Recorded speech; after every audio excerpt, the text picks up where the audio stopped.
तो आज हम शुरू करते हैं क्लास 9th का नया chapter matter in our surrounding. बहुत सस्ता सा ही चैप्टर है, आसान है, ज़्यादा मुश्किल नहीं है। और केमिस्ट्री का पहला चैप्टर है और क्लास 9th का भी पहला ही चैप्टर है तुम्हारा कि मैटर इन आवर सराउंडिंग। इसमें देखेंगे कि मैटर क्या होता है, बहुत कुछ तुम्हें इसमें पढ़ने को मिलेगा अभी आगे आगे।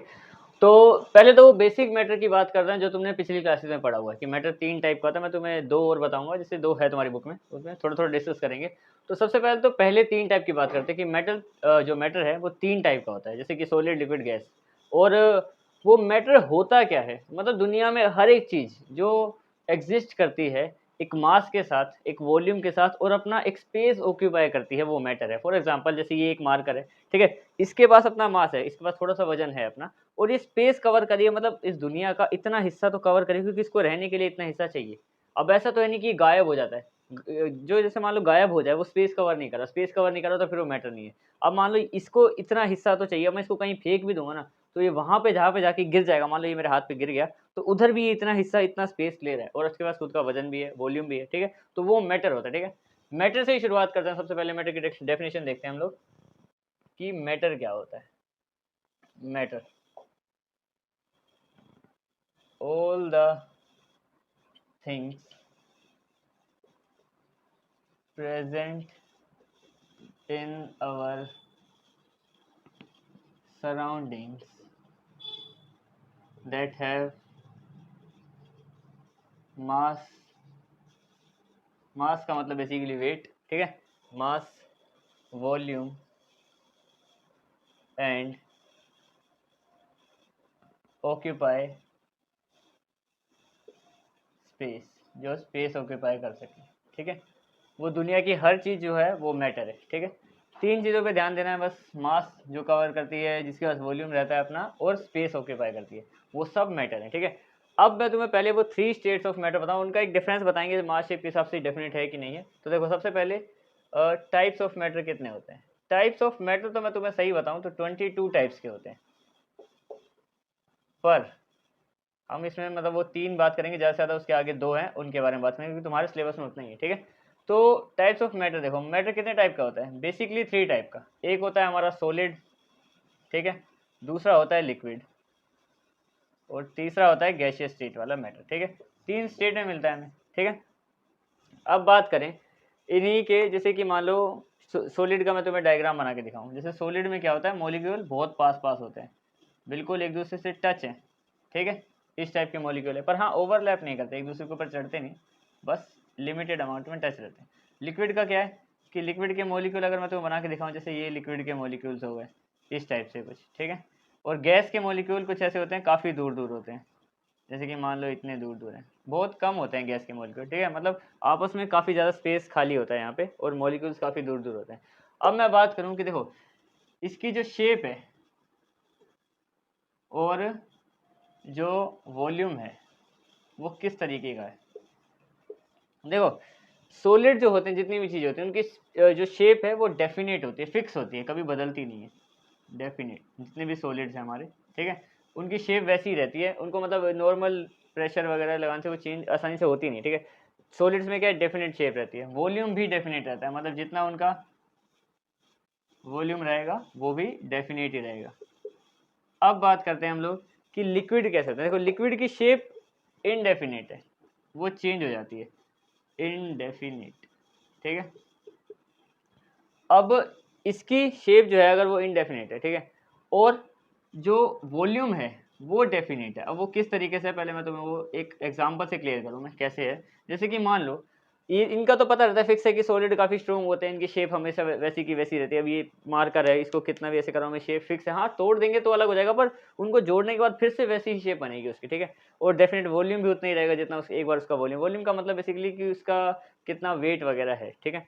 जैसे अब इनकी बात करें, इनकी ये मैंने डेफिनेट इनडेफिनेट है लिक्विड में। जैसे मान लो कि एक ग्लास है, ग्लास में 1 लीटर पानी है, ठीक है, और इसको मैंने कटोरी में चेंज कर दिया, 1 लीटर पानी को वो इसमें है और पहले वो इसमें था, ठीक है। अब ध्यान से समझना कि यहाँ से इसकी शेप चेंज हो गई, ऐसे टाइप का था, उसकी पहले ऐसी शेप थी पानी की, बाद में वो शेप ऐसी हो गई, ठीक है। यहाँ पे शेप चेंज हो गई, मैंने शेप में क्या लिखा है, शेप इनडेफिनेट है। शेप में मतलब मैं इसको भी प्लेट में डाल दूँ ना तो प्लेट जैसी शेप हो जाएगी, ठीक है। छोटी कटोरी में डाल दूँ तो छोटी कटोरी जैसी हो जाएगी। लेकिन वॉल्यूम डेफिनेट है, मतलब कि देखो 1 लीटर उसमें था तो 1 लीटर यहाँ पे रहा, कुल मिला के वॉल्यूम सेम रहता है। शेप चेंज होते हैं पानी की, जैसे जिस टाइप के तुम बीकर में उसको डालोगे उसकी शेप वैसी ही बन जाएगी, पर उसका जो वॉल्यूम है वो सेम रहेगा। 1 लीटर उधर भी था तो 1 लीटर उधर भी रहेगा, ठीक है। गैस की बात करें तो ये दोनों ही इंडेफिनिट है। इसमें क्या होता है, ना फिक्स मास होता है ना फिक्स वॉल्यूम। कैसे, देखो जैसे कि मान लो इनका गैस है, गैस की कोई शेप नहीं है। अब मान लो मैं यहाँ पे एक बॉक्स रख दूँ और उसको ऊपर से बंद कर दूँ, तो उस बॉक्स के अंदर जैसी गैस है वो उसकी वैसी शेप है। वो मैंने बॉक्स रखा था इस टाइप का कुछ मान लो, ठीक है। अब अगला बॉक्स मैंने ऐसा रख दिया, अब उसके अंदर भी उतनी गैस चली गई, ठीक है। अब उसकी शेप ऐसी हो गई, मतलब शेप का तो गैस का कोई है ही नहीं कि मतलब वो कैसी भी शेप की हो सकती है, बिल्कुल जैसे एनवायरनमेंट यहाँ पे हर जगह गैस ही तो है। अब मान लो मैं ऐसे करके इधर एक बॉक्स मान लो ऐसे सर्कल बना दिया, तो इसके अंदर की जो है एयर वो सर्कुलर शेप की, अब मैं इसको बॉक्स बना दूं ऐसे करके तो वो बॉक्स की टाइप की हो जाएगी, ठीक है।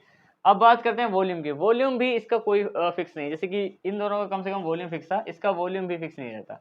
और एग्जाम्पल जैसे मैं तुम्हें बताऊं कि एक इतना सा बॉक्स है, ठीक है, उसमें मैंने गैस रखी हुई है, ठीक है। गैस के मॉलिक्यूल दूर दूर है, काफ़ी दूर दूर है। मैंने क्या किया कि उसी बॉक्स में थोड़ी सी और एयर ऐड कर दी, जैसे कि साइकिल का टायर होता है। साइकिल का टायर का एग्जांपल वैसे सही है बिल्कुल, ठीक है। जैसे कि मान लो एक साइकिल का टायर, ये साइकिल है और ये दूसरा इसका टायर है, दो टायर है। ये एक समय इनिशियल वाला टायर है, ये भी गैस भरने से पहले, और ये फाइनल स्टेट वाला टायर है। मान लो मैंने इसमें ना थोड़ी सी हवा भरी है अभी, ठीक है। अभी मेरे को हवा भरते भरते 3 सेकंड हुए हैं। 3 सेकंड में ना इस टायर ने अपनी प्रॉपर शेप ले ली, ठीक है, बराबर काफ़ी एयर आ गई ठीक ठाक। अब इस टायर को 7 सेकंड हो गए, अब इसमें जो होता है बिल्कुल फुल हो गई, ठीक है। अब देखो 7 सेकंड बाद इसमें जो एयर थी उसके मॉलिक्यूल दूर दूर थे, पर फिर भी शेप इसने उतनी ले ली थी, और इसके मॉलिक्यूल अब पास पास आ गए हैं, ठीक है। यहाँ पे देखो इसका वॉल्यूम, मतलब वॉल्यूम भी मतलब उतनी ही शेप में, ये दोनों शेप एक जैसी हैं, पर इधर एयर क्या है, कम है, उधर एयर ज़्यादा है, यानी कि इसका वॉल्यूम भी फिक्स नहीं है कि इतनी सी शेप में ज़्यादा हवा भी आ सकती है, इतनी सी शेप में कम हवा भी आ सकती है, ठीक है। जैसे कि वाटर का तो फिक्स है, वो 1 लीटर की 1 लीटर ही रहेगी, जितनी इतना शेप है उसके वैसे स्पेस तो चाहिए ही चाहिए वाटर को। जैसे कि मान लो 1 लीटर पानी के लिए ऐसा कंटेनर चाहिए वो किसी भी शेप का हो पर 1 लीटर आ सके उसमें। अब ऐसा नहीं है कि 1 लीटर की बोतल में हम 2 लीटर पानी भर सके, लेकिन एयर में ऐसा हो जाता है। एयर का क्या है कि वो अपने आप को कंप्रेस कर लेती है, थोड़ा कम जगह लेती है, ताकि और मॉलिक्यूल और एडजस्ट हो जाए धीरे धीरे करके, ठीक है। तो ये तो हो गए कि इन तीनों के जो शेप और वॉल्यूम का सीन है, और वो उनका मॉलिक्यूलर स्ट्रक्चर कैसा है, वो किस टाइप से होता है, ठीक है। अब बात करते हैं इंटरमोलिकुलर। देखो इंटरमोलिकुलर फोर्सेस की बात करते हैं, जैसे कि इनके बीच में ना एक फोर्स होती है, फोर्स ऑफ अट्रैक्शन, या फिर intermolecular forces, force of attraction. अब देखो इसके मॉलिक्यूल्स काफी पास पास हैं, तो इसकी फोर्स ऑफ अट्रैक्शन क्या है, हाई है, ठीक है। इसकी क्या है, मीडियम है, और इसकी लो। ये इनकी फोर्स ऑफ अट्रैक्शन है सबकी। अब फोर्स ऑफ अट्रैक्शन का इन मॉलिक्यूल से कोई रिलेशन है, तो बिल्कुल है। अब देखो ध्यान से समझना, मैं यहाँ पे एक लाइन लिखूंगा, ठीक है। The intermolecular forces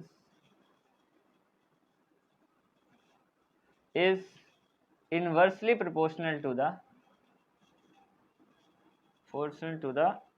intermolecular space या गैप मान लो। अब इसका क्या मतलब है, इसका मतलब ये है कि इंटरमोलिकुलर फोर्स जो है वो इंटरमोलिकुलर स्पेसिस का बिल्कुल उल्टा है।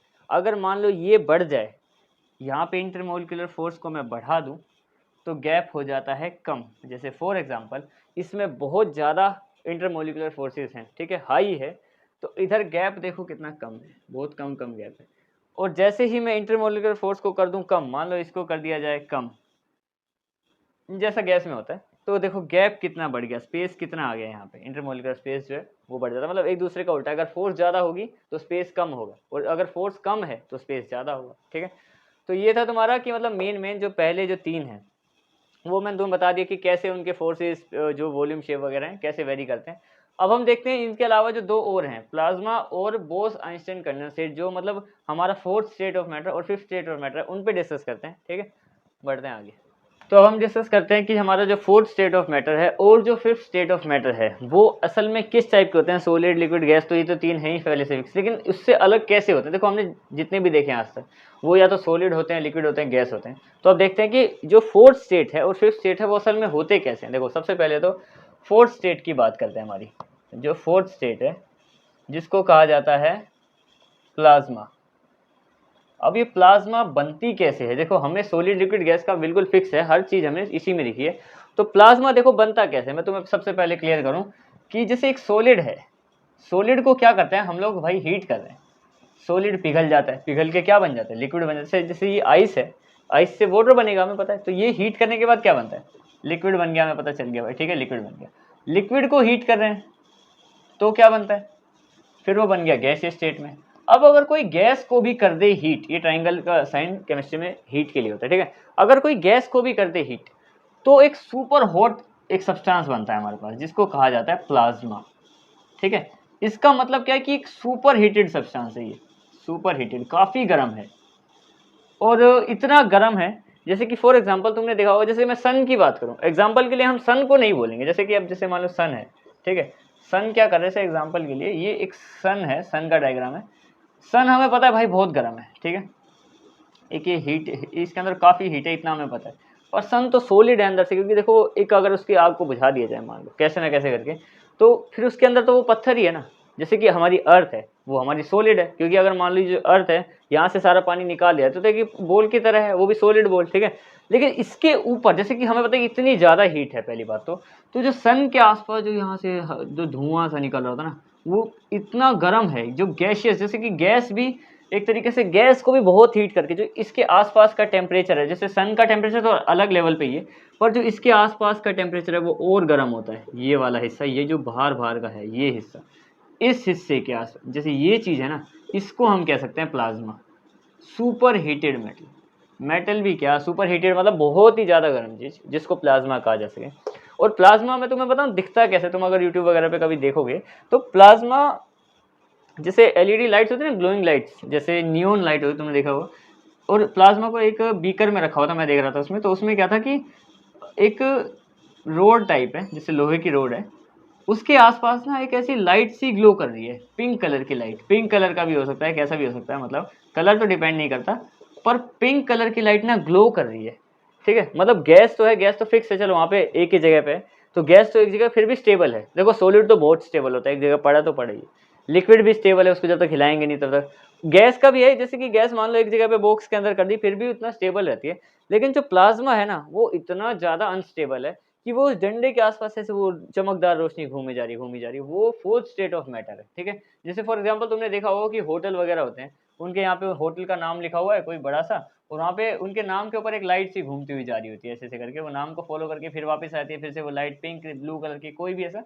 तो वैसा उस टाइप की नियोन लाइट्स टाइप होता है बिल्कुल प्लाज्मा, ठीक है। ये है फोर्थ स्टेट ऑफ मैटर। अब बात करते हैं फिफ्थ स्टेट, जो पांचवी स्टेट है, फिफ्थ स्टेट ऑफ मैटर। इतना समझ लो कि फोर्थ स्टेट बहुत ही गर्म होती है, बहुत गर्म, जिसके आसपास तुम जाओ ना तो बेहतर रहता है, ठीक है। Fifth state of matter. अब देखो इतना तो हमें पता चल गया कि भाई प्लाज्मा कैसे बनता है, ठीक है। अब ये वाली स्टेट कैसे बनती है, ये सुपर हीटेड है। अब यहाँ पे मान लो जैसे हमारे पास सॉलिड था, हीट करा, लिक्विड बना, ठीक है। इसको हीट करा तो गैस बना, इसको हीट करते हैं भाई तो पता चल गया कि प्लाज्मा बन जाता है, प्लाज्मा। ये तो हमने ऊपर देख लिया, ठीक है। अब बात करते हैं कि जो, अच्छा उसका नाम तो लिखा ही नहीं मैंने, इसका नाम होता है BES, नहीं BEC, हाँ, इसका नाम होता है बोस आइंस्टीन कंडेंसेट। हाँ, ये नाम है इसका। जैसे हमारे जो दो महान वैज्ञानिक हैं इंडिया के, एस.वी. बोस और अल्बर्ट आइंस्टीन, जो दो हैं, उनका मिला जुलाई का, मतलब उन्होंने एक्सपेरिमेंट करके करा होगा शायद इसको, तो उसका नाम इन्हीं के दोनों नाम पे बना हुआ है, BES कंडेंसेट, ठीक है। अब ये बनता कैसे है, जैसे मान लो ये गैस है, ठीक है, गैस को हम हीट कर देते हैं तो क्या बनता है, प्लाज्मा। लेकिन मान लो इस गैस को हम यहाँ पे बिल्कुल कूल कर दें, एकदम सुपर कूल, बहुत ज़्यादा ठंडा कर दें, वो भी इतना ठंडा बिल्कुल एब्सोल्यूट जीरो के बराबर, एब्सोल्यूट जीरो, इतना टेम्परेचर हो जाए एब्सोल्यूट, हाँ जीरो, एकदम से ही ठंडा कर दें इस गैस को, ठीक है। तब जाके हमारे पास ये वाला कंडेंसेट आता है। ये दिखने में कुछ ऐसे टाइप का, कुछ ऐसे डायग्राम्स बने होते हैं, इनके कलरफुल रहेंगे, अलग अलग कलर के। ये क्या है, एक गैस को एकदम कूल करने पे, जैसे ये सुपर हॉट लिक्विड है, मतलब सुपर हॉट सब्सटेंस है, वैसे ये गैस को जब एकदम बहुत ज़्यादा ठंडा कर दिया जाता है, तब जाके ये वाला कंपाउंड बनता है, जिसको कहते हैं बोस-आइंस्टीन कंडेंसेट। अब इसमें क्या है कि दुनिया की कोई भी गैस नहीं, जैसे कि मान लो ऐसा नहीं कि जो मन किया कोई भी गैस उठा लिया, उसको ठंडा किया तो ये बन गया, नहीं। उस टाइम सिर्फ वही गैस चल सकती है इसमें जो बिल्कुल, जिनकी डेंसिटी लो हो, डेंसिटी लो हो, ऐसी गैसेस से ही बन सकता है हमारा ये BEC, ठीक है, बोस आइंस्टीन कंडेंसेट। इनमें क्या था मेन, हमने दो चीज़ पढ़ी, प्लाज्मा कैसे कैसा होता है और BES कैसे कैसे बनता है। मतलब उसी देखो मेन दोनों जो है वो गैस के ही सोर्स हैं। अगर गैस नहीं होगी तो ये भी नहीं बनेगा, ये भी नहीं बनेगा। गैस को फुल गर्म कर दो, ये बन गया प्लाज्मा। गैस को फुल ठंडा कर दो, बन गया BEC, ठीक है, बोस आइंस्टीन कंडेंसेट। अब आते हैं आगे, इनके आगे आने वाले जो टॉपिक्स हैं। अब हम बात करते हैं कि फेज ट्रांसफॉर्मेशन कैसे होता है। देखो फेज ट्रांसफॉर्मेशन में मतलब सॉलिड से लिक्विड बनना, लिक्विड से गैस बनना, तो एक इससे बनता है जैसे दूसरा बनता है, तो उस प्रोसेस को क्या बोलते हैं, वो सारी चीज़ें ना मैं तुम्हें एक डायग्राम के हिसाब से बताऊंगा और एग्जांपल्स भी देखते देखते चलेंगे। जैसे मान लो मैं पहले तुम्हें 3 स्टेट बता रहा हूँ, क्योंकि देखो हमें 3 स्टेट ही पढ़नी है, सॉलिड, लिक्विड और गैस। क्योंकि वो जो 2 स्टेट हैं, प्लाज्मा और बोस आइंस्टीन कंडेंसेट, वो ना अभी मतलब बहुत ज़्यादा ही लेवल पे हैं, मतलब बहुत ज़्यादा हॉट या कोल्ड वगैरह सीन में, तो वो उतना यूजेबल नहीं है, ज़्यादा यूज़ नहीं करते उनको, और अभी भी एक्सपेरिमेंट कर रहे हैं उन पर। मतलब अभी भी पूरी तरीके से ऐसा नहीं है कि तुम बिल्कुल सिक्योर है कि तुम उनको कर लो। तो मेन ये 3 चीज़ें हैं, इन्हीं के बारे में पढ़ेंगे। अब देखो मान लो क्लास कि सॉलिड से लिक्विड बन जाए, ठीक है, तो सॉलिड से लिक्विड बनना और लिक्विड से सॉलिड बनना, ठीक है। लिक्विड से जब सॉलिड बनता है तो उसको बोलते हैं हम सॉलिडिफिकेशन, सॉलिडिफिकेशन, जिसको हम जनरली फ्रीजिंग भी बोलते हैं, जब कोई चीज़ फ्रीज होके सॉलिड बन जाए, ठीक है, सॉलिडिफिकेशन। और जब सॉलिड से लिक्विड बन जाए तो उसको बोला जाता है फ्यूजन, फ्यूजन या फिर फ्रीजिंग और मेल्टिंग, मेल्टिंग। जब कोई मेल्ट हो जाती है चीज़ तो स्ट्रोम से पिघल के लिक्विड फॉर्म में आती है, तरल पदार्थ के फॉर्म में आती है, तो उसको फ्यूजन और सॉलिडिफिकेशन बोलते हैं। अब अगर लिक्विड से गैस की बात करें, अगर कोई चीज़ लिक्विड से गैस बन रही है तो उसको बोलते हैं हम लोग इवेपोरेशन। इवेपोरेशन तुमने बचपन में पढ़ा ही होगा किसी क्लास में एक आध। इवेपोरेशन जब लिक्विड कन्वर्ट हो जाता है वाटर वेपर में और ऊपर से लाता है गैस बन के, तो जब लिक्विड से गैस बन जाती है तो इवेपोरेशन होती है। और जब गैस से लिक्विड बनता है तो कंडेंसेशन होती है, कंडेंसेशन। ये भी तुमने इसके साथ ही पढ़ा होगा लिक्विड के, कंडेंसेशन, ठीक है। अब देखो ये सब तो तुम्हें शायद पता भी होंगे पहले से, और ये भी बता देता हूँ मैं कि अगर मान लो कि गैस से डायरेक्ट कभी लिक्विड बन जाए, ये इंपॉर्टेंट है, देखो ध्यान समझना कि अगर गैस से सीधा, मतलब गैस से नहीं, मतलब सॉलिड से सीधा गैस बन जाए, ठीक है, सॉलिड से सीधा गैस बन जाए तो उसको बोलते हैं हम लोग सब्लिमेशन, सब्लिमेशन, ठीक है। और अगर गैस से कभी मान लो बन जाए सीधा सॉलिड, ठीक है, तो उसको बोलते हैं हम डिपोजिशन, डिपोजिशन।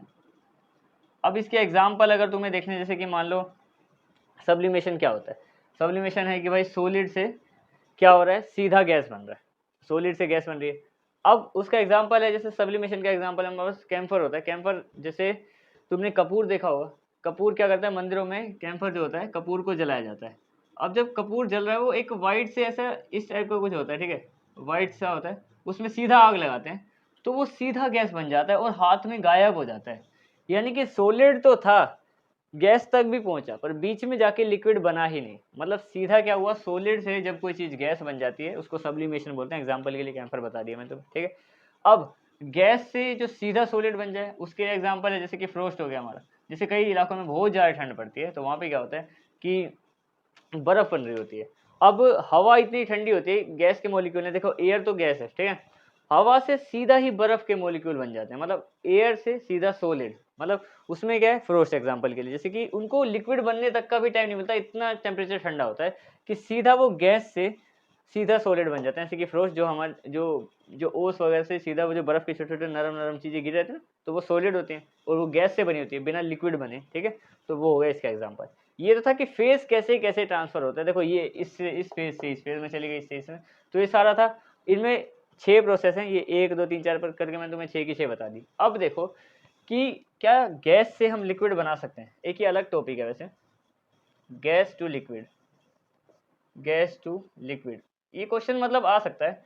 आ सकता है क्या मतलब तुम्हें पता होना चाहिए basically, gas to liquid compress करके, जैसे तुमने सोचा हो या नहीं भी सोचा हो, पर फिर भी काम तो है ही मेरा बताना, कि जैसे कि गैस के मॉलिक्यूल बहुत दूर दूर होते हैं, ठीक है, अगर हम उन मॉलिक्यूल्स को कैसे ना कैसे करके पास ले आए बिल्कुल, तो क्या वो गैस से लिक्विड बन जाएगा, और क्या उसी लिक्विड को और पास ले आए तो क्या वो लिक्विड से सॉलिड बन जाएगा, ठीक है।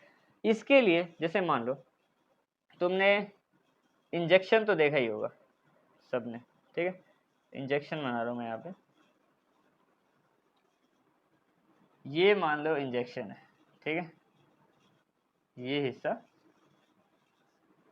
और ये उसके ऊपर जो कंप्रेस करने वाला लगा होता है वो, ठीक है।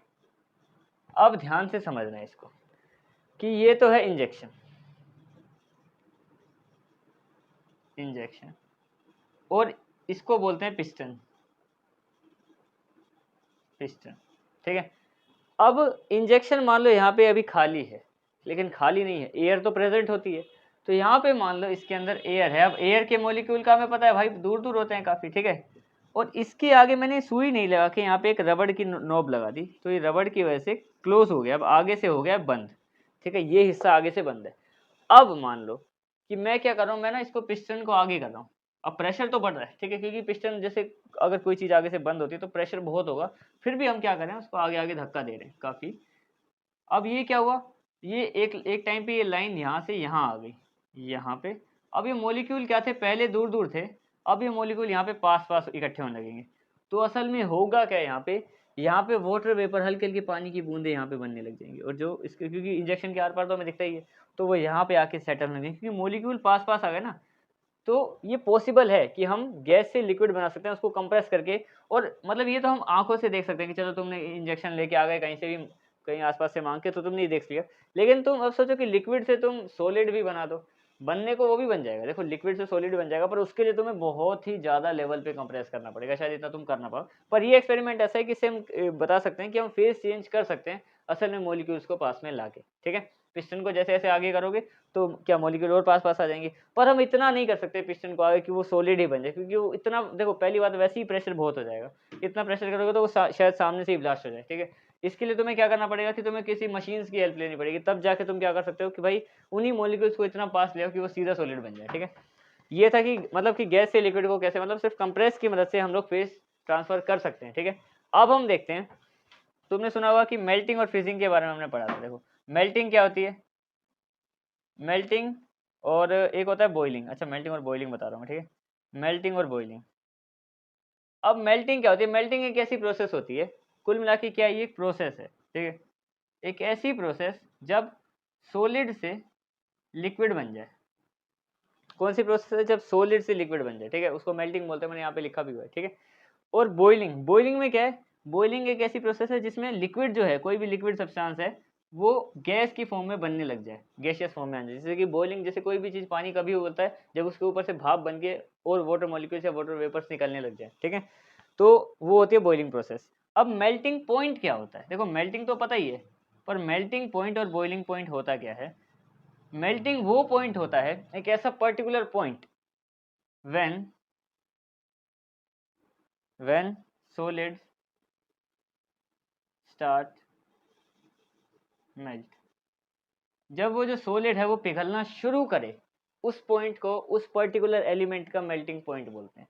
कि मतलब भाई जैसे आयरन है, आयरन का मेल्टिंग पॉइंट, आयरन हमने यहाँ पे रखा था, उसको गर्म किया ठीक ठाक, लेकिन इस पॉइंट पे आके अब उसने पिघलना शुरू कर दिया है, तो वही पॉइंट, एग्जैक्ट वही टेम्परेचर उसका मेल्टिंग पॉइंट है, जैसे हर एलिमेंट का अलग अलग होता है। और वैसे ही बॉइलिंग पॉइंट की बात करें तो बॉइलिंग पॉइंट क्या होता है, when liquid starts boiling, when liquid starts boiling, यानी कि कब, जब कोई भी पर्टिकुलर लिक्विड बॉईल होने लग जाए किसी एक पर्टिकुलर टेम्परेचर पे, उसी पॉइंट को बोला जाता है उनका बॉइलिंग पॉइंट। जैसे कि सबका साइंटिस्ट ने क्या कर रखा है कि सारे ना जितने भी हैं इनके मेल्टिंग पॉइंट, बॉइलिंग पॉइंट, ये सब डिनोट कर रखे हैं पहले से, इसलिए हमें पता रहता है कि भाई आयरन का लिखना होता है तो सीधा देख लो, इसका गोल्ड का इतना होता है, सिल्वर का इतना होता है, तभी पता चलता है कि कौन कम ज़्यादा मेल्टिंग पॉइंट रखता है, ठीक है। देखो ये हो गया हमारा पूरा फेस ट्रांसफॉर्मेशन की बात, अब हम बात करते हैं इससे आगे कि इवेपोरेशन और बॉइलिंग में क्या फ़र्क होता है और इवेपोरेशन के बारे में और जानते हैं, ठीक है। तो अब हम देखते हैं कि इवेपोरेशन और बॉइलिंग में क्या फ़र्क होता है। देखो ये कॉन्सेप्ट सेम ही है। तुम बोलोगे कि इवेपोरेशन में क्या होता है कि जो लिक्विड है वो भाप बन के ऊपर जा रहा होता है, बॉइलिंग में क्या होता है जो लिक्विड है वो भाप बन के ऊपर जा रहा होता है। तो इसमें फ़र्क क्या है वही देखेंगे हम लोग, और वो काफ़ी मतलब छोटे छोटे पॉइंट्स है जिसमें तुम्हें फ़र्क पता चलेगा सही में। तो प्रॉपर देखते हैं हम लोग कि इवेपोरेशन और बॉइलिंग में क्या फ़र्क है, ठीक है। इससे तुम्हें समझ में आ जाएगा धीरे धीरे। देखो सबसे पहली बात तो इवेपोरेशन क्या है, ये एक सरफेस फिनोमिना है, सरफेस फिनोमिना है। और ये क्या है, ये एक बल्क फिनोमिना है। मैं तुम्हें सारा इसका डायग्राम से समझा दूंगा। बल्क फिनोमिना है, फिनोमेना, फिनोमेना। दूसरा कि इवेपोरेशन के टाइम पे ना टेम्परेचर धीरे धीरे करके कम होता है। हमने पढ़ा ना कि इवेपोरेशन हमें कूल करती है, ठंडा कर देती है धीरे धीरे। तो इवेपोरेशन में क्या होता है, टेम्परेचर डिक्रीजेस बाय टाइम, समय के साथ साथ टेम्परेचर कम हो जाता है। इसमें क्या है, बॉइलिंग में अगर हम मान लो किसी चीज़ को बॉइल कर रहे हैं तो temperature remain constant, temperature same रहता है, टेम्परेचर रिमेन कांस्टेंट, वो हमेशा ही सेम रहेगा। एक टाइम पे आके उसी टेम्परेचर पे रहेगा जिस पे बॉइलिंग हो रही है। मान लो 100 डिग्री पे पानी उबल रहा है तो उसको 100 पे ही रखते हैं हम लोग ताकि वो उबलता रहे। तो इसमें टेम्परेचर रहता है सेम बॉइलिंग के टाइम पे। इवेपोरेशन में क्या है, टेम्परेचर धीरे धीरे कम हो जाता है, ठीक है। तीसरी बात करें तो ये एक ग्रेजुअल प्रोसेस है, ग्रेजुअल प्रोसेस। और इसकी बात करें तो ये एक विगरस प्रोसेस है, विगरस प्रोसेस। अब मुझे पता है कि मैं तुम्हें समझाया नहीं और सीधा सीधा काफ़ी कुछ बता दिया। अब जरा इनकी बातों में ध्यान से समझते हैं। देखो ग्रेजुअल का मतलब होता है स्लो प्रोसेस, विगरस का मतलब होता है फास्ट प्रोसेस। बॉइलिंग में अगर हम मान लो किसी चीज़ को मैं बॉइल कर रहा हूँ, मैंने क्या किया, 1 लीटर पानी लिया, उसको गैस पर रख दिया, एक पर्टिकुलर टेम्परेचर पे जाके उबलना शुरू कर देगा। तो उसको मैंने एक बीकर में रखा है गैस के ऊपर, तो वो उबल रहा है। और 1 लीटर पानी लिया मैंने ज़मीन पे फेंक दिया। तो दोनों में से तुम्हें क्या लगता है, इवेपोरेशन जल्दी हो जाएगी या बॉइलिंग? तो बॉइलिंग फास्ट प्रोसेस है क्योंकि उसमें जल्दी जल्दी मॉलिक्यूल्स, बहुत पार्टिकल अंदर उबल रहे हैं, बाहर निकलने के लिए रेडी हैं। और इसमें क्या है कि टेम्परेचर उतना नहीं है एकदम, तो आराम से होती है ये प्रोसेस, ठीक है। ये बाय नेचर होती है, इसमें ह्यूमन एफर्ट लगाने पड़ते हैं, ये हमें खुद करनी पड़ती है, ठीक है। इसमें क्या है, टेम्परेचर एक बार बॉइलिंग पे आ जाता है, जैसे 100 डिग्री पे उबलने के, तो फिर 100 पे ही रहता है, बस वो धीरे धीरे करके ऊपर जाता रहता है। इसमें क्या है, टेम्परेचर तुम्हें पता है इवेपोरेशन में धीरे धीरे करके टेम्परेचर कम हो जाता है। अच्छा, बल्क फिनोमिना क्या है? बल्क फिनोमिना का मतलब है इसमें सारे के सारे जितने भी उनके मॉलिक्यूल्स हैं ना, वो सब पार्ट ले रहे हैं एक साथ, ठीक है। और इसमें क्या है, सरफेस फिनोमिना, यानी कि सिर्फ सरफेस के पार्टिकल्स ही भाग ले रहे हैं। अब देखो मैं तुम्हें एग्जांपल से समझाऊंगा अच्छे से, तभी तुम्हें समझ में आएगा। देखो जैसे मान लो कि एक, मान लो ये हमने गैस पे रखा हुआ है, ये कंटेनर है, बीकर हमारा, ठीक है, या कोई भी चीज़ है। इसमें यहाँ पे बॉइलिंग हो रही है, ये यहाँ पे आग लगी हुई है, ठीक है, यहाँ पे हो रही है बॉइलिंग, ठीक है। और एक साइड यहाँ पे सरफेस से पानी गिरा हुआ है बस, ठीक है। तो इसमें हो रही है यहाँ पे इवेपोरेशन। अब बल्क फिनोमिना अगर बॉइलिंग है तो इसका मतलब है कि एक बार जैसे मॉलिक्यूल्स है अंदर, वो सारे आपस में टकराने लग गए जितने भी थे, क्योंकि गर्मी बढ़ गई काफ़ी ज़्यादा। अब वो क्या करें, धीरे धीरे करके वेपराइज हो रहे हैं, मतलब वेपराइज क्या, बॉइलिंग हो रही है उसमें से, तो जाके गैसेज फॉर्म में जा रहे हैं। तो इसके अंदर क्या है, पानी को उबलते हुए तुमने देखा होगा, तो सारे मॉलिक्यूल्स एक्टिव है, बहुत ज़्यादा इधर उधर टकरा के भागने की कोशिश कर रहे हैं। तो ये बल्क फिनोमिना है क्योंकि इसमें हर एक मॉलिक्यूल पार्ट लेता है। अच्छा, इसकी बात करें इवेपोरेशन सरफेस फिनोमिना कैसे है? सरफेस फिनोमिना वो इसलिए है क्योंकि देखो यहाँ पे सिस्टम समझो कि यहाँ पे सिर्फ ऊपर ऊपर के मॉलिक्यूल्स ही जा रहे हैं, ऊपर इवेपोरेट हो गए, नीचे वाले अभी कूल पड़े हुए हैं, नीचे वाले यहाँ पे ठंडे पड़े हैं। ये ऊपर ऊपर के मॉलिक्यूल उड़ेंगे, फिर नंबर 2 की बारी आएगी, नंबर 3 की बारी। इवेपोरेशन स्लो प्रोसेस है, तो एक एक करके होता है, धीरे धीरे करके। अब इवेपोरेशन में देखो तुम्हें मैंने ये सब चीज़ें बता दी, इसमें तुम्हें इस 2 डायग्राम से तुम्हें 2 चीज़ें बताई कि एक तो भाई ये फास्ट प्रोसेस स्लो प्रोसेस कैसे है, ठीक है। दूसरा कि भाई सरफेस फिनोमिना और बल्क फिनोमिना कैसे है। अब तीसरा कि टेम्परेचर भी ध्यान से समझना। टेम्परेचर इसमें क्या है, टेम्परेचर कांस्टेंट रहता है क्योंकि भाई हमने गैस रखी है यहाँ पे 100 डिग्री सेल्सियस पे, वो उबलना शुरू कर रहे हैं, वो 100 डिग्री सेल्सियस पे उबलते रहेंगे, ठीक है। ये तो हमारी गैस है क्योंकि हमें पता है वो इतनी लेवल पे उबलेगा, ठीक है। अब बात करते हैं कि इवेपोरेशन में टेम्परेचर कम होता कैसे है असल में। देखो इवेपोरेशन हमें पता है कि ठंडक देती है हमेशा, लेकिन कैसे? जैसे मान लो ये फर्स्ट लेयर है, ये सेकेंड लेयर है, किसी भी चीज़ को भाप बनने के लिए हीट चाहिए, बिल्कुल चाहिए। अब जो फर्स्ट लेयर है उसके मॉलिक्यूल्स को इवेपोरेट होना है, तो वो क्या करेगी, सेकंड लेयर के मॉलिक्यूल से हीट ले लेगी। अब ध्यान से समझना, सेकंड लेयर के जो मॉलिक्यूल है, मॉलिक्यूल 2 और ये मॉलिक्यूल 1, तो ऊपर ऊपर के मॉलिक्यूल्स क्या करेंगे, वो ऊपर जा रहे हैं, तो ऊपर जाने के लिए उनको हीट चाहिए। हीट क्या करे, वो M2 के मॉलिक्यूल से हीट ले रहे हैं। अब M2 के मॉलिक्यूल से जब हीट खींच ली, ये तो ऊपर चले गए, तो क्या ये वाले पार्टिकल्स ठंडे हो गए, बिल्कुल हो गए ठंडे। अब M2 वाले रह गए M3 वाले बिल्कुल सरफेस पे। अब M2 वाले पहले ही ठंडे थे, पर M3 वाले और थोड़े से गर्म है, तो वो बची कुछ हीट और ले लेंगे, तो M3 और ठंडा हो जाएगा। ठीक है, जैसे सैनिटाइजर वगैरह करते हैं, पानी वानी गिर जाता है हाथ पे, तो उसके बाद ठंडा ठंडा लगता है, क्योंकि वो पानी जो है वो उड़ने के लिए हमारे शरीर की हीट खींच रहा है, तो हमारा शरीर वहाँ से ठंडा हो जाएगा। कुल मिला के ये प्रोसेस होती है। जैसे फॉर एग्जांपल मैं पोर्ट की बात करूँ, मटके का एग्जांपल सब देते हैं इवेपोरेशन में, तो ध्यान से समझना कि असल में एक मटका काम कैसे करता है। जैसे मान लो मटके के अंदर पानी रखा हुआ है, ये इसमें इतना लिक्विड भरा हुआ है ऐसे करके, ठीक है। अब यहाँ पे होते हैं पोर्स, हमें पता है कि भाई मटके के कोने कोने में पोर्स यानी कि स्मॉल होल्स होते हैं, पोर्स, जिसके थ्रू वाटर जो है इवेपोरेट हो सकता है, बाहर जाने के लिए रास्ता है। ऊपर तो चलो ढक्कन लगा हुआ है, बंद है, ठीक है। अब पानी ठंडा होता कैसे है, तो क्योंकि ये सरफेस फिनोमिना है, तो यानी जो बाहर बाहर का जो सरफेस के पास जाने के लिए टच है, तो जो यहाँ के मॉलिक्यूल है ये सारे क्या करेंगे भाई, इनको जाना है बाहर, इनको सामने रास्ता भी दिख रहा है, इनके लिए तो अभी बीच में पानी है, तो ये तो बाहर नहीं आ सकते, लेकिन इनको दिख रहा है रास्ता कि भाई बाहर निकलने के लिए हर जगह से रास्ता है। तो ये क्या करेंगे, जो सरफेस के मॉलिक्यूल है वो अंदर के पानी, जो जितना भी अंदर का पानी है ना, इनसे खींचेंगे हीट, क्योंकि देखो अगर इवेपोरेट होना तो हीट तो चाहिए, हीट खींचेंगे, फिर ये जाके यहाँ से इवेपोराइज हो जाएंगे सारे, और आराम से लिक्विड मतलब जो वेपर बन के ऊपर बाहर निकल जाएंगे, ठीक है, ऐसे करके। अब होगा क्या, इन्होंने तो इससे हीट खींच ली थी पानी से, तो पानी ठंडा हो जाएगा। इस वजह से मटके में पानी ठंडा हो जाता है, क्योंकि ये सरफेस फिनोमेना है, क्योंकि सरफेस के मॉलिक्यूल बाहर जाने के लिए जो अंदर के मॉलिक्यूल से, जो बचे हुए मॉलिक्यूल से, वहाँ से हीट खींचते हैं, क्योंकि हीट चाहिए इवेपोरेशन के लिए, ठीक है। तो ये हो गया पोर्ट का एग्जाम्पल, मैं तुम्हें समझा दे कि असल में एक मटका काम कैसे करता है। अब देखो जो इवेपोरेशन है, इवेपोरेशन हमारे जितने भी कई सारी चीज़ें होती है उन पे डिपेंड करती है। जैसे कि मैं तुम्हें सारे एक एक करके बताऊँ, तो इवेपोरेशन डिपेंड्स करती है कई सारी चीज़ों पे, ठीक है। इवेपोरेशन डिपेंड्स, अब वो किस किस चीज़ पे कैसे कैसे डिपेंड करती है वो देखते हैं। देखो सबसे पहले तो movement of air, movement of air, ठीक है।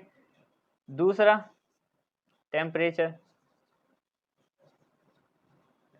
तापमान के हिसाब से कैसे चलती है। तीसरा ह्यूमिडिटी, अगर जलवायु आर्द्र है, थोड़ी सम है ठीक है, मैं बताऊंगा तुम्हें। अच्छा 6 तरीके से करते हैं ना, तो ये तो 4 हो गए पहले। चौथा boiling point,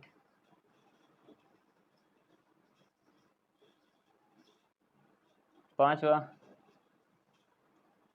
surface area, surface area, और छठा प्रेशर। अब इन सब के हिसाब से समझेंगे कि कैसे कैसे इन पे डिपेंड करती है इवेपोरेशन प्रोसेस, ठीक है। अब ध्यान से समझो क्लास, एक एक करके डिस्कस करेंगे कि मूवमेंट ऑफ एयर, अगर मान लो हवा, यहाँ पे मैं चलो देखो ये एम बना रहा हूँ, ठीक है। डायरेक्टली प्रोपोर्शनल की सिंबल की जगह मैं तुम्हें सीधा एरो करके दिखाऊंगा, तब तुम्हें समझ में आ जाएगा, ठीक है। अगर मान लो हवा चल रही है ज़्यादा, मूवमेंट ऑफ एयर है ज़्यादा, तो क्या इवेपोरेशन कैसी होगी, कम या ज़्यादा। देखो अगर हवा ज़्यादा चलती है, जैसे कि हमें पोछा सुखाने लगा हुआ, तो हम पंखा चलाते हैं ताकि हवा चले, जल्दी पानी उड़ जाए, ठीक है। जब भी ज़्यादा एयर चलेगी तो इवेपोरेशन हो जाएगी फास्ट, अगर हवा तेज़ है तो इवेपोरेशन भी तेज़ रहेगी, ठीक है। मतलब ये इससे वेरी करती है कि तुम भी तेज़ रहोगे तो मतलब ये इसके लिए अच्छी है, इवेपोरेशन होने के लिए सही है। टेम्परेचर की बात करते हैं, टेम्परेचर अगर गर्मी कर दो ज़्यादा तो पानी गिरा हुआ जल्दी सूखेगा, बिल्कुल सूखेगा, तो अगर टेम्परेचर ज़्यादा तो इवेपोरेशन भी जल्दी हो जाएगी, तो इवेपोरेशन भी साथ साथ फास्ट होगी, ठीक है।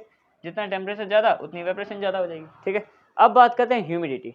ह्यूमिडिटी का मतलब क्या होता है, देखो ह्यूमिडिटी का मतलब है कि जैसे जहाँ पे चिपचिपाहट होती है, जैसे कि मान लो बारिश होती है, बारिश के बाद तुमने देखा होगा कि जो धूप निकलती है उसमें ऐसा होता है कि हल्का हल्का वाटर वेपर ज़्यादा है और मुंह पे तेल ज़्यादा जाता है और हल्की हल्की चिपचिपाहट रहती है पूरी। जैसे एक होता है बिल्कुल गर्मी, ऐसी गर्मी सूखी गर्मी, भाई बहुत गर्मी लग रही है और कोई जैसे वाटर वेपर भी नहीं है, बिल्कुल सूख गए हैं, ठीक है, एक वैसी गर्मी होती है।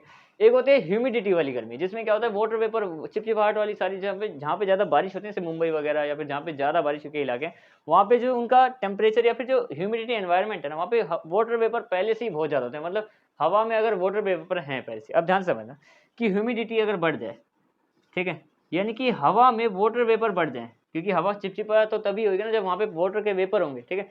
तो वाटर वेपर अगर बढ़ जाए, कुछ ध्यान से समझना कि अगर पहले से ही हवा में वाटर वेपर हैं तो इवेपोरेशन होने की जरूरत है नहीं है। तो जब जब जहाँ पे जो ह्यूमिडिटी है वो बढ़ती है वहाँ पे इवेपोरेशन कम होता है, क्योंकि इवेपोरेशन का तो काम ही है कि वाटर वेपर को हवा में कर देना। अब पहले से ही है, ह्यूमिडिटी का मतलब है जहाँ पे पहले से ही वाटर वेपर हवा में प्रेजेंट होता है, तो उस टाइम इवेपोरेशन कम होगी। जितनी ह्यूमिडिटी ज़्यादा उतनी इवेपोरेशन कम। अब बात करते हैं बॉइलिंग पॉइंट की।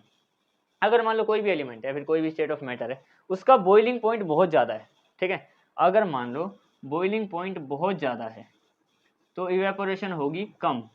कैसे कम होगी? जैसे कि मान लो यहाँ पे भाई एक पानी पड़ा हुआ है, पानी का बॉइलिंग पॉइंट 100 डिग्री सेल्सियस है, तो इवेपोरेशन जल्दी जल्दी होगी, ठीक है।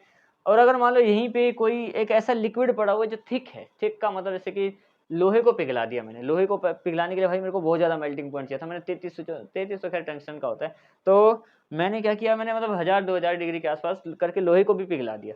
अब वो लोहे को पिघला तो दिया पर वो इवेपोरेट होगा नहीं होगा, वो आसानी से इवेपोरेट होगा नहीं, क्योंकि देखो जिसका बॉइलिंग पॉइंट, जिसके मॉलिक्यूल्स वैसे भी पास पास हैं, वो इवेपोरेट, देखो इवेपोरेट तो कोई चीज़ तभी होगी जो इतनी हीट ला दो कि वो बॉइल भी हो जाए एलिमेंट, ठीक है।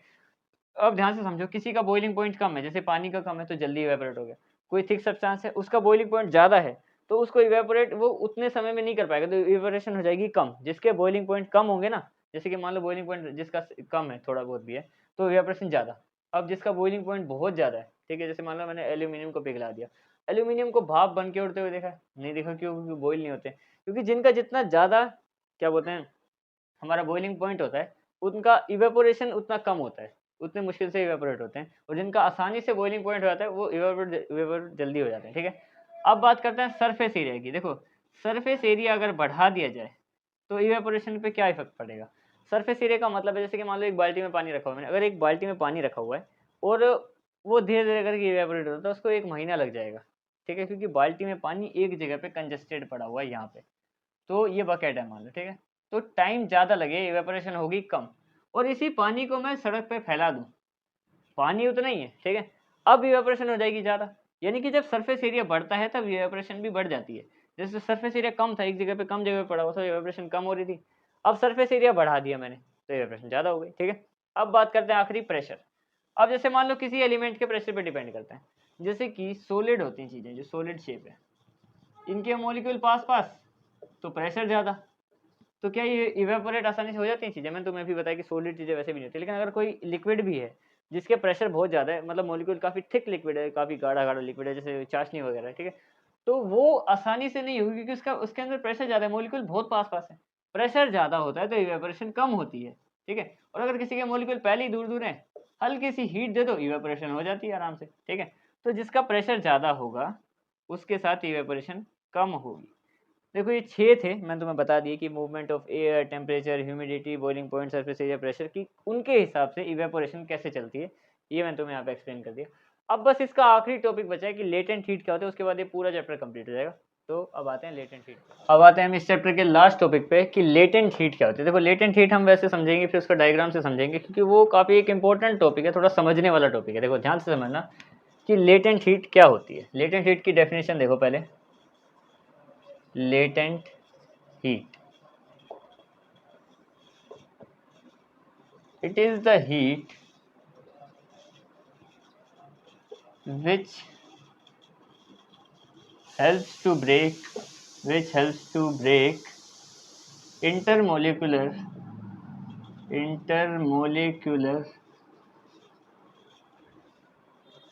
forces या फिर force of attraction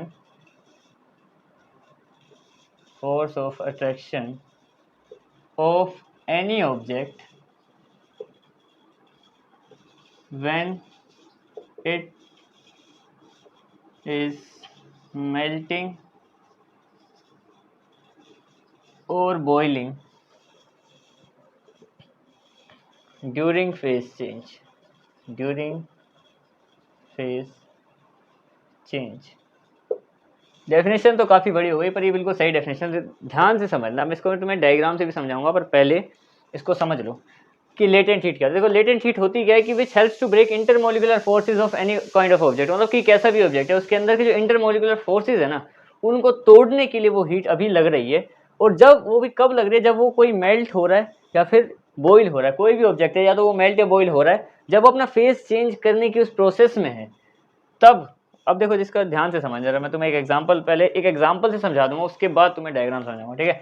देखो एक एग्जांपल समझो, जैसे कि मान लो गैस पे हमने एक चीज़ रखी है, सेम वही ऑब्जेक्ट है, ठीक है, ये हमने गैस पे रखा हुआ है, इसके अंदर वाटर पड़ा हुआ है मान लो, ठीक है, ये वाटर है, इसके मतलब इतना है, इसके मॉलिक्यूल्स के बारे में डिस्कस करते हैं अभी।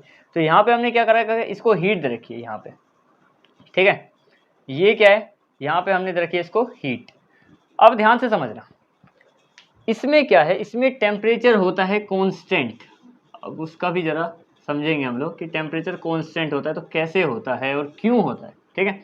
देखो यहाँ पे हमने हीट दे दी, पानी ने क्या किया, पानी भाई नॉर्मल था पहले, तो कितना नॉर्मल टेम्परेचर मतलब 20 डिग्री सेल्सियस पे था हमारा वाटर, ठीक है। हमने क्या किया, इसका टेम्परेचर है ये, हमने क्या किया, इसको हीट दी, ठीक है। अब हीट दे रहे हैं तो वाटर बॉईल करना शुरू कर रहे हैं, मतलब धीरे धीरे करके गर्म हो रहा है, पहले पहले तो ठंडा था, फिर धीरे धीरे करके वो 20 से 30 हो गया, 30 से 40 हो गया, 40 50 60 करते करते अब पानी उबलने लगा, ठीक है। अब वो पानी 100 डिग्री सेल्सियस पे जाके रुक गया, अब वो 100 ही है। ध्यान से समझो कि पानी यहाँ पे उबलने लग गया है भाई, ये तो उबल रहा है, यहाँ पे समझ में आ रहा है कि पानी उबल रहा है, हीट हम अभी भी दे रहे हैं, टेम्परेचर रुक गया है। अब इसका रीज़न क्या है कि देखो, अगर हम हीट दे रहे हैं तो टेम्परेचर को तो नहीं रुकना चाहिए, उसको तो बढ़ते रहना चाहिए, तो फिर वो हीट जा कहाँ रही है, जब टेम्परेचर उसके बॉइलिंग पॉइंट पे आके, चीज़ के बॉइलिंग पॉइंट पे आके रुक जाता है, वो तो रुक ही जाता है, पर फिर वो जो ये हीट है वो जा कहाँ रही है, वो मेन हीट कहाँ जा रही है। जैसे कि मान लो यहाँ पे अब वो बॉइल करना शुरू कर रहा है, लेकिन जो इसके इंटरमोलिकुलर फोर्सेज हैं अंदर, इंटरमोलिकुलर फोर्सेज उनको ब्रेक कर रही है कि भाई अब तुम टूटो, अब तुम जो गैस है, मतलब जैसे गैस तो लास्ट स्टेज हो गई, उसका तो प्लाज्मा ही आ जाएगा, जैसे कि मान लो लिक्विड है, लिक्विड को हमने बॉईल कर दिया पहले, ठीक है। अब जो हीट जा रही है वो जा रही है अंदर इसके कि भाई अब तुम अपने मॉलिक्यूल्स को तोड़ो, अब तुम्हें गैस बनने का टाइम आ गया है। तो वो हीट जो है वो उनके मॉलिक्यूल्स को तोड़ने में मदद कर रही है, वो जो बॉन्डिंग छोड़ना नहीं चाहते एक दूसरे को, क्योंकि टेम्परेचर ने तो क्या करा, 100 डिग्री पे आके उसको बॉइलिंग करना, उबालना शुरू कर दिया। अब वो जो बची हुई हीट जो अभी भी उसमें लगे जा रही है, वो कहाँ काम आएगी, वो उसके मॉलिक्यूलर फोर्सेस को तोड़ने के काम आएगी, जिसकी वजह से जब तक वो फोर्स छूटेगी नहीं तब तक वो लिक्विड से गैस बनेगा कैसे, या फिर सॉलिड से लिक्विड बनेगा कैसे, ठीक है।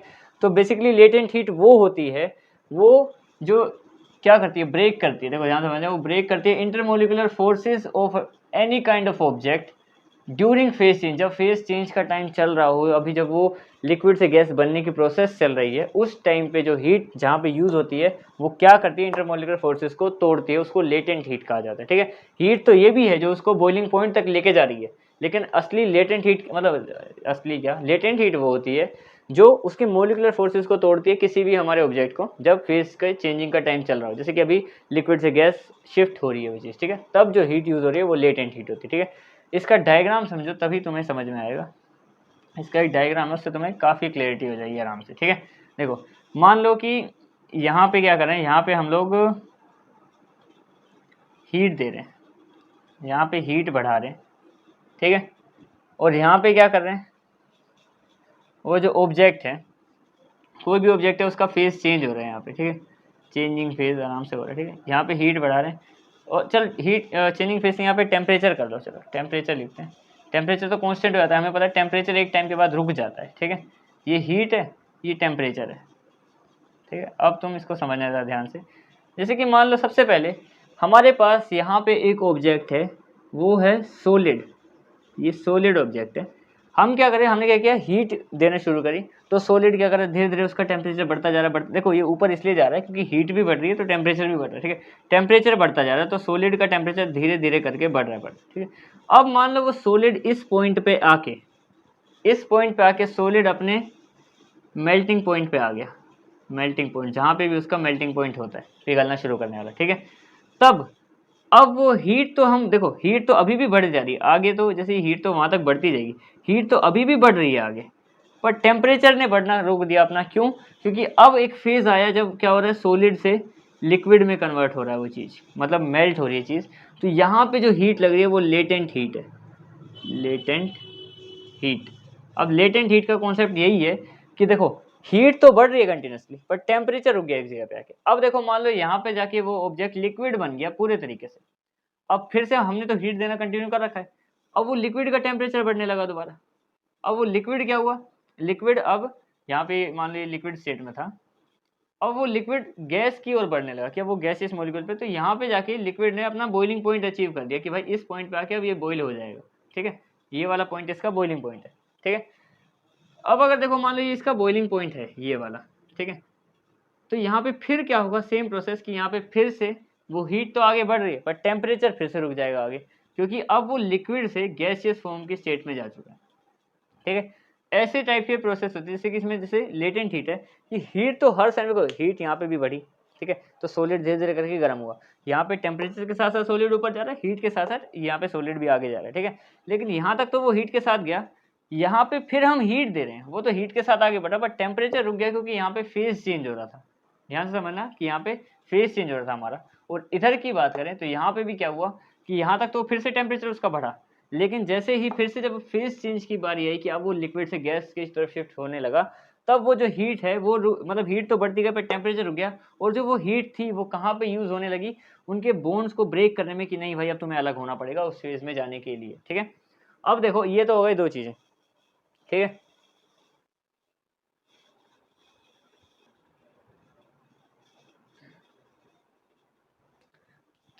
अब तीसरी चीज देखो कि लेटेंट हीट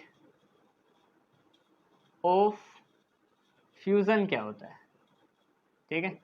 सेम एक और है टॉपिक इसका कि लेटेंट हीट ऑफ वेपराइजेशन क्या होता है, वेपराइजेशन या फिर इवेपोरेशन भी कह सकते हैं, ठीक है। Latent heat of fusion, fusion हमें पता है कि सॉलिड से लिक्विड के टाइम पे होता है, तो सॉलिड से लिक्विड बनते टाइम उसके 1 kg सब्सटेंस को करने के लिए, मतलब 1 किलो सॉलिड है उसको लिक्विड में कन्वर्ट करने के लिए कितनी हीट चाहिए होगी हमें, उसको बोलते हैं लेटेंट हीट ऑफ फ्यूजन। मतलब एक सॉलिड से लिक्विड चेंज हो रहा है तो उसके लिए जितनी हमें हीट चाहिए ड्यूरिंग फेज, मतलब उसके इंटरमोलिकुलर फोर्सेस को तोड़ने के लिए 1 किलो को, उसको बोलते हैं लेटेंट हीट ऑफ फ्यूजन। और लिक्विड से गैस जब कन्वर्ट हो रहा है उसके 1 kg को तोड़ने के, अब लिक्विड 1 लीटर में होता है पर लीटर भी kg में कन्वर्ट होता है हमें पता है, ठीक है। तो जितना जब लिक्विड से गैस में कन्वर्ट होता है उस 1 लीटर लिक्विड 1 kg लिक्विड को तोड़ने के लिए, उसके हर एक बॉन्ड को तोड़ने के लिए कितनी हीट चाहिए, उसको लेटेंट हीट ऑफ वेपराइजेशन बोलते हैं। ये दो टॉपिक ये आ सकते हैं कि 1-2 नंबर में कभी। अब देखो कुल मिला के मैंने तुम्हें सारा चैप्टर क्लियर करा दिया, पर अब देखो इसमें एक छोटी सी चीज़ और बच गई जो तुम्हें टेम्परेचर के हिसाब से काम आएगी।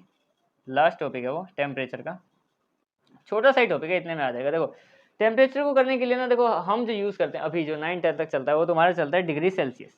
सेल्सियस को केल्विन में कैसे कन्वर्ट करते हैं तो ये तुम्हें करना सीखना ही पड़ेगा, क्योंकि सारे में केल्विन ही लगता है आगे की केमिस्ट्री में, ठीक है।